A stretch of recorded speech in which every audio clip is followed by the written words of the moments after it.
BookTube, welcome to Jackie's Little Corner. I am Jackie, and I apologize because I have a bit of a cold. I got it around, right after we got back from my grandma's house for Thanksgiving.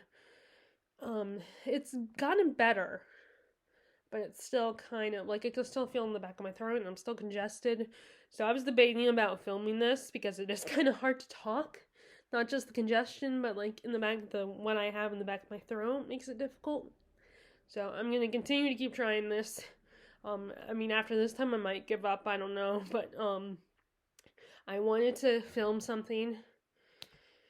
But anyway, I was going to film when we got back, and I did film something, but not like what I'm going to film now, which is kind of updating you guys on how my reading is going, because I didn't have a lot to say about my reading, because I didn't get a lot reading done while I was at my grandma's. It's kind of hard, not just because of the holiday, because I've talked about this before, how my grandma loves watching Fox News. I mean, even if she's not sitting there watching the TV, she has it playing on the background, and of course it's going, as my dad says, it's going into her head. So she's hearing this stuff, even though she says she's not listening, she's still hearing it, and it's on her mind. So it'll make her worry, because she worries a lot about, about her kids, about, her grandkids, about us. And she's constantly, and it's not healthy to worry as much as she does. And listening to the news all the time doesn't help, because right now what's going on in the news is not great. A lot of horrible stuff is going on in the world, and yes, we need to know about it to have some, but you can't, but it's not good for someone like her to hear about it constantly. So I always try to watch something that I would be more interested in watching, but then I end up spending the whole day watching that, and then there's no place where I can sit and read for a little bit, no comfortable place, and then I'm watching the dog, and, it's just helping watch the dog, and it's crazy. I get more reading done when we're at my sister's house. But even then, that's a little tricky, because I'm, helping my mom watch 3 kids. So, anyway, and then I always have to decide between, do I get on the computer, and oftentimes the computer wins out, because it can, it's easier. It's mindless watching videos that, I'm not just endlessly scrolling, and I feel the videos on BookTube are very informative, and they're not just silly stuff. It's I think, BookTube, it's BookTube talking about books. So I don't think, but then I always feel self-conscious, because all people see is me being on the computer. Because I don't understand, I'm watching BookTube. Anyway, so, let's go ahead and talk about my reading, give you guys an update. So, over the Thanksgiving weekend, I did start reading. First of all, I started reading More Due, which is about the main character. It's a fantasy. Oh, and Marlon James blurbed it. He's the guy who wrote Red Leopard, Red Wolf, or Black Leopard, Red Wolf, which I did attempt to read. I have still thought about it, but anyway, oh, and it says the title of but this is our main character's Nathaniel. He has some kind of power that I'm still trying to understand and figure it out, what he can do. It's just him, his mom, and his dad. His dad's a drunkard, and he's extremely ill. And his mom is just, she's ashamed of him. She's afraid of him. She's waiting for him to die. And she, and because they're poor, she sells herself, and so eventually she decides to send Nathaniel to this famous wizard in their community. I think it's Mordew. I don't know if Mordew is, I can't remember. Oh, no, wait, Mordew might be the place. The master sell him to the master.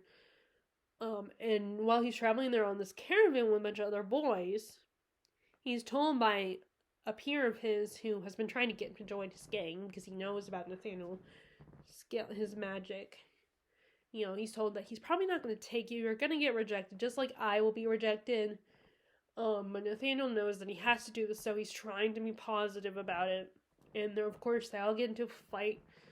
And of course, and when he gets there, he's right. But the master sees him and then comes into contact with him and is like, nope.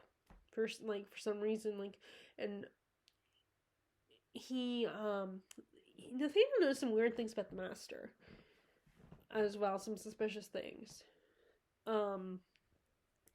So when Nathaniel gets home, his mom is pretty pissed about this and kind of in a way blames him for it. Even though there's no way it could be his fault. He has no idea. He doesn't understand what's going on. He doesn't understand why the master doesn't want him. And his dad all of a sudden wakes up and warns him to not use the magic, and he doesn't understand. He doesn't understand why his dad doesn't want to use the magic, because of course, I think I can understand the appeal on when you use magic if you have it to do things that, make life easier for yourself. And he goes into the city where he has a run-in with this man, and the other boy saves him, and the last thing I read was he takes him down to the secret entrance to where his gang lives and is trying to convince him again to join his gang. I know that's a really poor summary, but I put it down recently. I haven't picked it up, but I am on chapter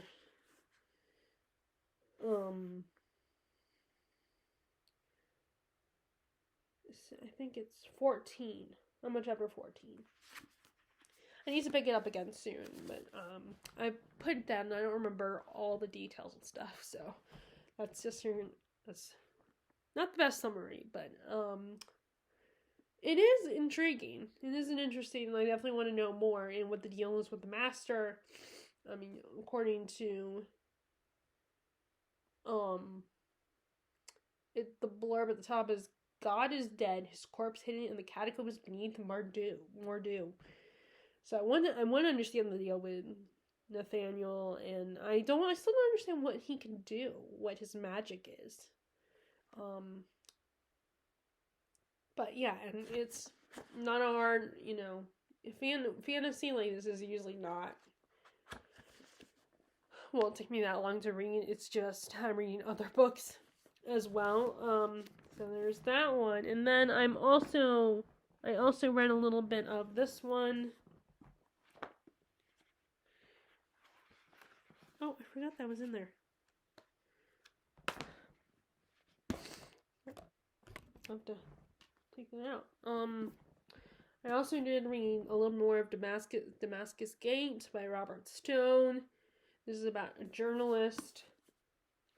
He is in, where is he? He's in Jerusalem trying to find a good story.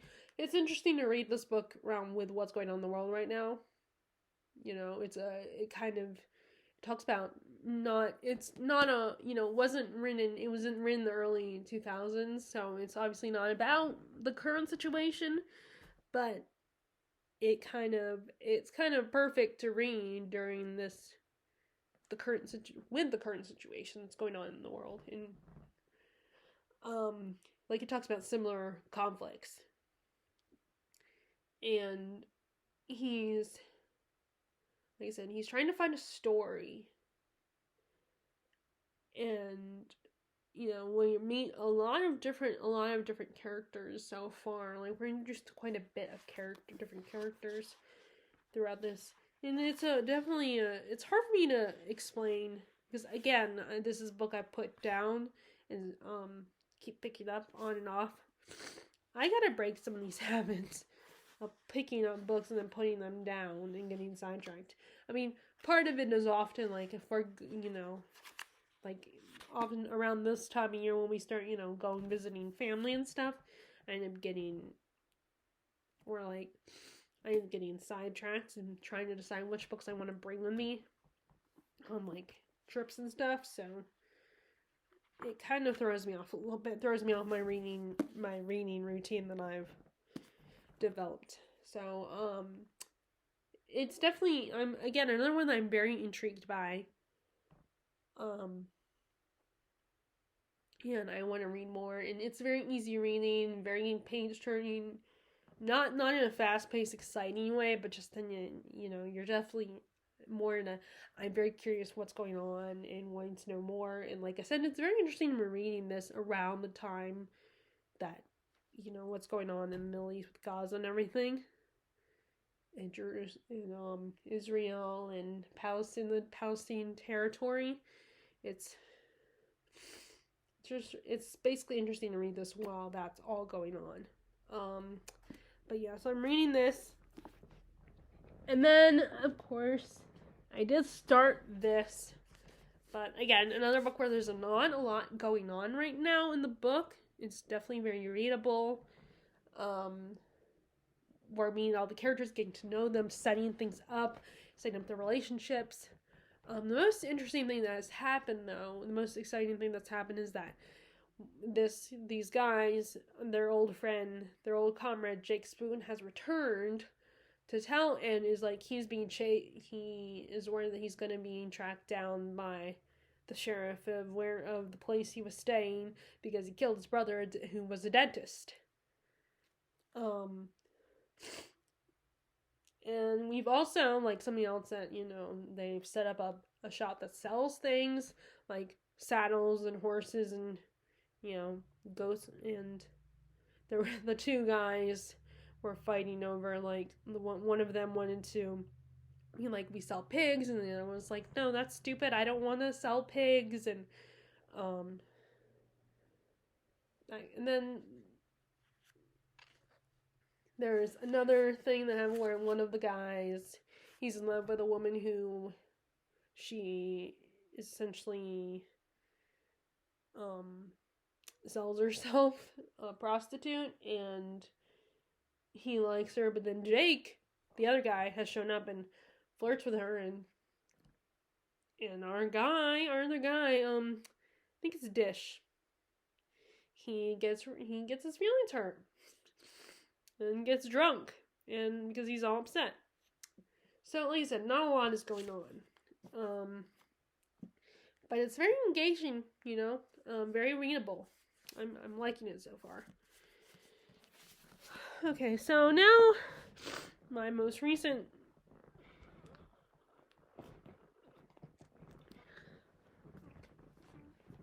So I did finish The Pale Horseman by Bernard Cornwell. Really, this is the second book in the Saxon series. I really liked it. Still really like Uhtred. Still kind of ambivalent to Middleriff. I don't know if I'm saying her name right. Like, I kind of feel sorry for her because she had no choice in the matter. Like, Alfred arranged her to marry Uhtred, and they have very opposing beliefs. Like, Uhtred's still loyal to his belief system, believing in the gods and like Thor and Odin, but she is a Christian, his wife. But I do think she can be a little judgmental of him, and I personally don't believe in the idea of trying to force religion on someone. But I do think this comes from a place of fear of paganism, something that they don't understand, and they see it as devil worship. And faith is very important to people. Their religious beliefs are very important. And, like, it's just, you can't ask someone to change their belief systems. It's a lot to ask of someone. But, I mean, she didn't ask for this. She's put in this position where she's to be stuck married to this guy. And she does not like him. They haven't grown fond of each other at all, and he has left multiple times, go to war and stuff. So she's not got a great situation, and neither is he. And, I mean, he's better off than her, but because he can escape it all, and she has to stay and take care of the house. So I have very ambivalent feelings towards her as a character. And there's a couple more female characters that are introduced. We have Hild, who is a nun who was assaulted. And that girl's got a lot of rage. And it was kind of very triumphant to see her get her revenge, so I'm going to say. And then we have Isolde, who is another character that I feel sympathy for because she's seen as a witch because she gets these visions of the future. And she's the reason why Uhtred stays with Alfred, because she has led him to believe that Alfred could win. And now, but she, like I said, she doesn't know what her own fate holds for her. And she's in love with Uhtred. You find out later. We do have two priest characters, one that I like more so than the other one. Asser is kind of annoying. Comes off as very ambitious and very overly confident. And then you have the other priest who Pylig, I don't know how to, I do not know how to say these. I need to like hear them via audiobook or something. But there is a pronunciation guide sort of in the book, but I can't keep going back and forth and looking at it, so I would never get the book done. But I really like him because he is a Christian, but he's also understands the warrior way of thinking, so he's not as judgmental or as aggressive with pushing Christianity on Uhtred. He believes what he believes, Uhtred believes what he believes, and he's just, he's very honest. And I think Uhtred likes him too, I think Uhtred actually kind of likes him for the reasons of, he's a good guy and he is Christian, but he doesn't, like I said, he doesn't push his religion on Uhtred. He's a very likable character. Now, he doesn't come until later in the story, though. Like, towards halfway through the story, that's when he comes in. Now, as far as Alfred goes, I feel like he's not a villain. He's maybe an antagonist for Uhtred. Like, and I think an antagonist is basically, someone that gets in the middle of your gets in the way of your goals. But they're not necessarily bad guys. I think that, like, Alfred believes he is a king that's in the right and believes himself to be good, a good king. And he's not a bad, he doesn't do anything too horribly villainous. He just makes some choices that not everybody agrees with, and he doesn't understand the warrior. They're not going to want to hear about saints. Like, they want someone to boost, give them reason to get excited. And he's just kind of naive, but he cares about his country and wants to, So I could see where he could get annoying, but I also kind of like him too. Like, I don't think he's as, like, in most of the book we're in Uhtred's head, so maybe that can influence how annoying characters are, because we're seeing them through Uhtred's eyes, or at least that's how it is for me at times. Maybe not everybody is like that, and is influenced by the main character as easily. I mean, if I know the main character is just a bad human being, they do just disgusting things and horrible things, then yeah, I'm not gonna. But Uhtred's not, he's not as bad as other people. There's a lot of other characters in this. A lot of new characters are introduced, and I don't have any particular strong feelings about them, but I don't hate or love them. It's just a really fun, so far it's a really fun series, and I'm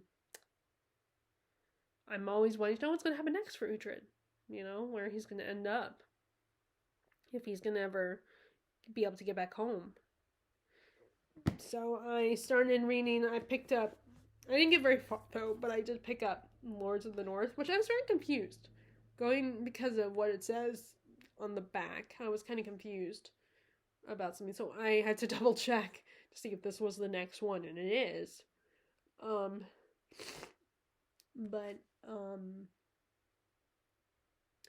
Picks up, right after the second one. It's so far, and I'm definitely wanting to know what's going to happen next for Uhtred, where he's going to go now, and if him and Alfred are ever going to be, like, they have a very frenemies kind of relationship, where I think he respects Alfred and cares about him to an extent, but he also gets annoyed easily by Alfred, and like I said, they have very opposing religious views. But once I'm done reading the series, I want to watch when I watch the show. Now I don't have all the books in the series yet, but I need to get them soon. All the books. And I need to slowly accumulate the rest of the books in the series. But I'm trying to get through the ones that I have. Because I have a bad habit of when I buy books from a series, I will buy all the books, but then I won't start reading them. Or I might read the first one, but it will take me a while before I get the next, if I start the next one. So I want to make sure I break that habit. That's why I'm reading this one now and not waiting too long before I start this one. But yeah, so this is Lords of the North. And then we have, I did start reading I did pick up Silmarillion again. Which this is kind of hard in its own way to read this book because I feel like it requires some concentration. It reads very much like folk tales with its storytelling because it's not a story per se. Or it is and it isn't. It's like reading, like I always say it. It's like reading the Bible, where it has these stories where you don't know if they, if you're Christian, when you read the Bible, you believe that it's happened, and you quote unquote know that it's happened. So, and that's the origin story of our world of Earth and all that. Well, this is kind of the same thing. And the way it's told is the same way. Like, I was watching videos talking about why it's so hard to read this. And they were saying, if you can read the King James Bible, you can read this. And, which makes sense because I feel like it's reading the King James. It's like reading the King James Bible in the sense that it's the origin of Middle Earth. So you get a lot of folktale type stories, like talking about the Silmarils and how the different groups of races were created, like the elves and dwarves and orcs and man and everything. Like, I just read a chapter of men. It's a little hard to explain it to really talk about this book, so I probably will not be doing a review because I don't think it would be really good it wouldn't be good a review. I'll just talk about it during my fourth quarter wrap up.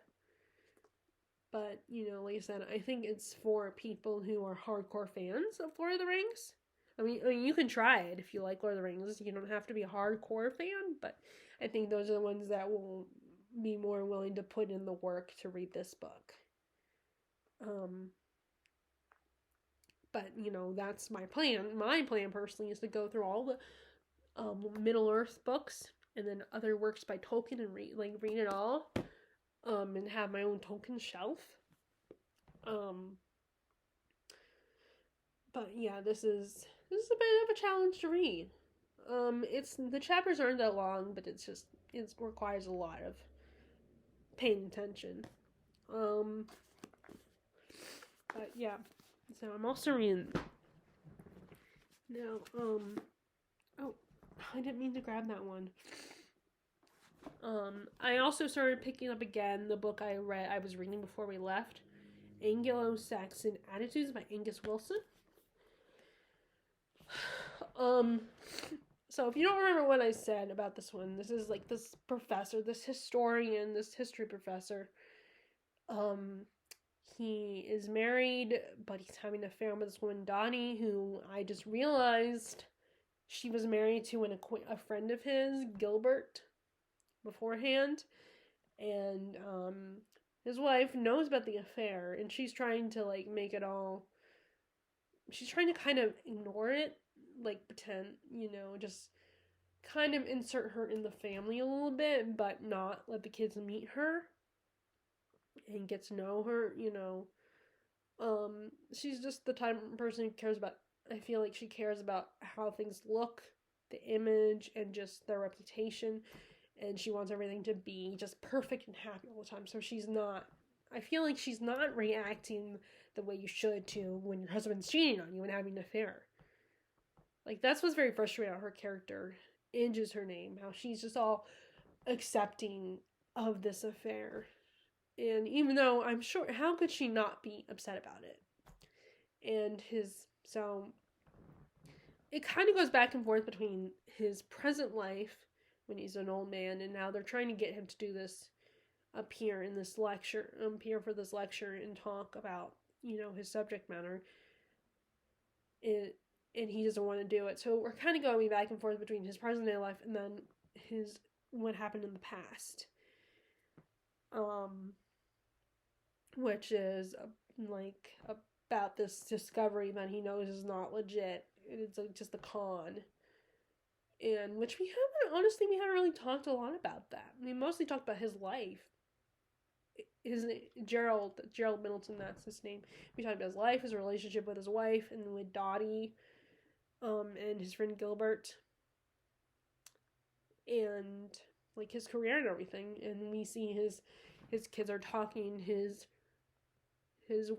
daughter's husband is arguing with one of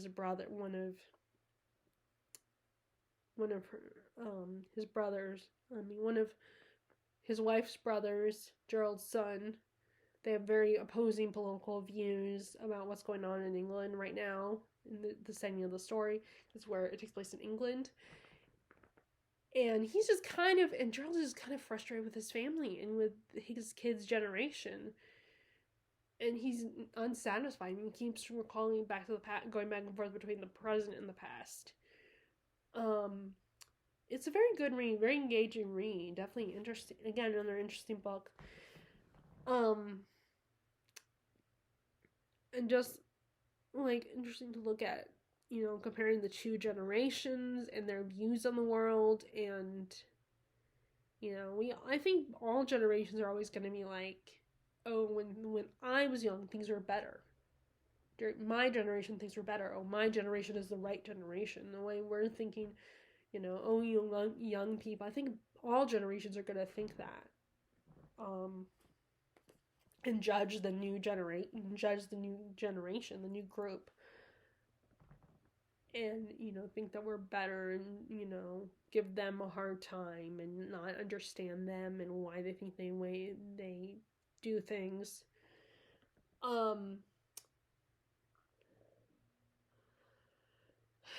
But yeah, it's but it's definitely, just it's, like I said, it's hard for me to really explain, what's going on. But yeah, so I'm really liking it, I should probably, when I'm done, read the introduction. I mean, I don't want to spoil anything, but I feel like I should read the introduction because maybe it can explain the politics about it and everything, what's going on. Or at least I need to look it up. Maybe that will help me appreciate this even more. But yeah. Anyway, so that's how my reading is going right now. I'm in between a lot of books.